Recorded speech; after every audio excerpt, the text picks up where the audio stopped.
Hey everyone, and welcome. Today, we are going to unlock one of the most powerful features in Excel, charts.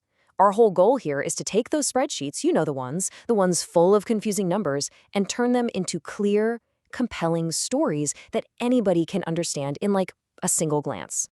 So, let me just start by asking you this. When you look at your spreadsheets, do you see actual insights or do you just see a grid? Is your data really telling a story, or is it just a wall of numbers? If it feels like the second one, don't worry, you are in exactly the right place. Okay, take a look at this. We've got sales figures here for a bookstore, broken down by genre and by month. And sure, all the information is technically here, but you kind of have to squint at the numbers, right? You're trying to compare January's romance sales to March's sci-fi sales, all in your head. It's really tough to spot the big picture. And that right there is the core problem with raw data. It's basically just a wall of numbers, and it hides all the meaning.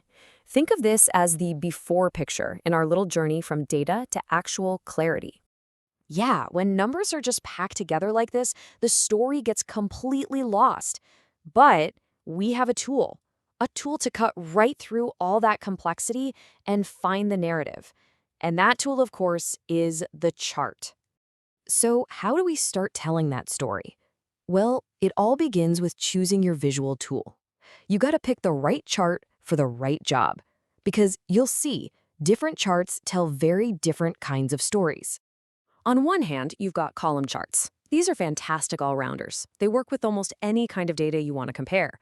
But, and this is key, if your goal is to show a trend over time, like say sales from January to March, then a line chart is absolutely your best friend. Now, let's look at two more specialized options. A pie chart isn't really for trends. It's for showing parts of a whole, so you can see how your data breaks down proportionally. And then you've got the bar chart, which is pretty much just a column chart flipped on its side. This is super useful when you have long category labels like science fiction and fantasy that would get all squished at the bottom of a column chart. All right, enough theory. It is time to create your very first chart. And I promise you, it is so much easier than you think. We're going to bring our bookstore data to life in just 3 simple steps.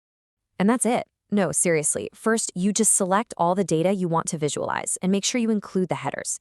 Second, you go to the Insert tab in Excel. And third, you look at the chart options and you just pick one. For our data, a simple column chart is a great place to start. And boom, just like that, the wall of numbers is gone. Look how much clearer this is. We can immediately see that romance novels are the strongest sellers overall, and wow, they hit a massive peak in February. That's an insight we got in literally 2 seconds that was completely hidden before. But what if you want a different perspective? Let's say you want to compare the total sales each month instead of focusing on the genres. It's so simple. With the chart selected, you just go to the Design tab and click one button, Switch Row/Column. And hey, don't stop there. Experiment with different chart styles to change the whole look and feel, or use the Quick Layout command to rearrange things like the title and the legend. It's all about finding the combination that tells your story the best. Okay, so once you've mastered static charts, you are ready to unlock a whole other level. I'm talking about dynamic dashboarding. This is where we get into interactive visuals using things called pivot charts and slicers. So, what's a pivot chart? Well, it's just like a regular chart, but it has a superpower. It's directly linked to a pivot table. What that means is any change you make to the data, any filter, any sort, is instantly reflected in the chart. It's alive. A pivot chart is powerful, for sure, but the real magic, that begins when you add something called a slicer. You can think of slicers as these super user-friendly filter buttons that make exploring your data incredibly fast and just intuitive. Using a slicer is as simple as clicking a button. So instead of digging through menus, you can now ask questions directly. You want to see only sci-fi sales? Just click the sci-fi button. Curious about how romance and mystery did in January? Just hold the control key, click those 2 genres, and your chart updates instantly to give you the answer. And that is the real power here. By combining a pivot chart and a slicer, you've created a mini dashboard. You can explore your data from countless angles, ask all sorts of questions, and discover new insights, all without ever touching or risking your original data. So let's bring it all home. The goal from the very beginning. was to move from a bunch of numbers to a compelling narrative, right? To tell your data's story clearly and effectively.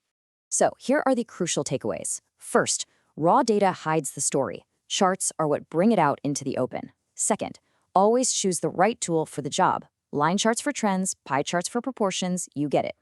Third, creating a clear, professional-looking chart is really just a few clicks away. And finally, pivot charts and slicers can turn a static graphic into a truly interactive dashboard you can explore. Because at the end of the day, a chart isn't just a pretty picture to stick in a report. It's a tool for discovery. It's a way to ask questions of your data, and more importantly, to get answers. So now it really is your turn. Go on, open up one of your spreadsheets. That one that's just a wall of numbers. Apply what you've learned today and just ask yourself, what story is hidden in my data?